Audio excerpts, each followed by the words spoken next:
Shalom Bapak Ibu dan Saudara. Renungan hari ini hidup taat.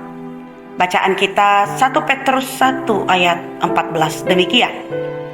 Hiduplah sebagai anak-anak yang taat dan jangan turuti hawa nafsu yang menguasai kamu pada waktu kebodohanmu. Seorang anak kecil yang diajarkan di sekolah minggu oleh gurunya harus taat kepada papa mama di rumah.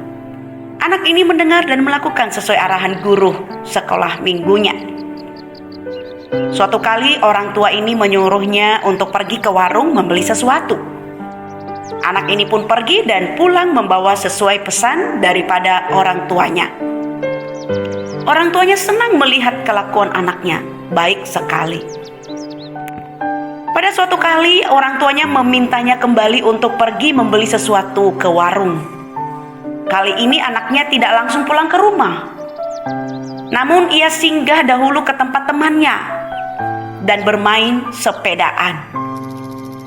Sambil bersepedaan dan berbalap-balapan sama temannya, ia pun jatuh dan banyak luka-luka darah di badannya. Ia pulang ke rumah sambil menangis. Papa mama berkata, seandainya kamu nurut apa kata papa mama tadi, lalu langsung balik ke rumah, kamu tidak akan luka-luka seperti ini.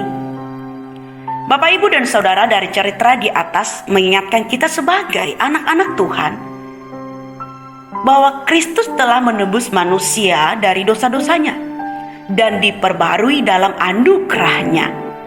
Kita diangkat menjadi anak-anak Allah dan tidak di bawah kendali dosa lagi, melainkan menjadi anak-anak yang taat dan hanya menuruti kehendak Tuhan saja. Petrus mengatakan bahwa orang percaya yang masih menuruti keinginan nafsunya diumpamakan sebagai orang bodoh yang masih memiliki pemikiran yang kekanak-kanakan, memenuhi keinginan, menuruti kemauannya.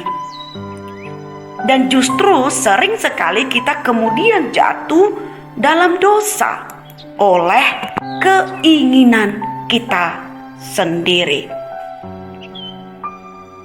Dari pembacaan hari ini, mari merenungkan kembali dan tanyakan pada diri kita, sudah berapa lama kita menjadi anak-anaknya Tuhan?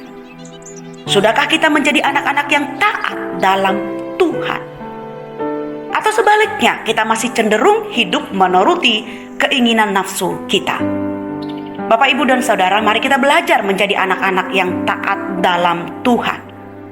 Yang pertama, mempelajari terus firman-Nya. Firman Tuhan dapat membimbing kita pada pengertian yang benar. Kaya akan pengetahuan tentang firman Tuhan dapat menuntun dan mengarahkan kita sebagai anak Tuhan hidup dalam ketaatan padanya. Yang kedua, belajar lakukan firman-Nya. Pengetahuan tentang firman semakin bertambah, semakin giat pula untuk hidup sebagai anak-anak yang taat, berbuat sesuai petunjuk firman dalam hidup sehari-hari merupakan kesukaannya. Yang ketiga, minta pimpinan Roh Kudus selalu agar tetap pada jalurnya Tuhan, seperti arahan firman Tuhan yang selalu kita baca dan dengarkan setiap hari. Kiranya Tuhan memimpin kita.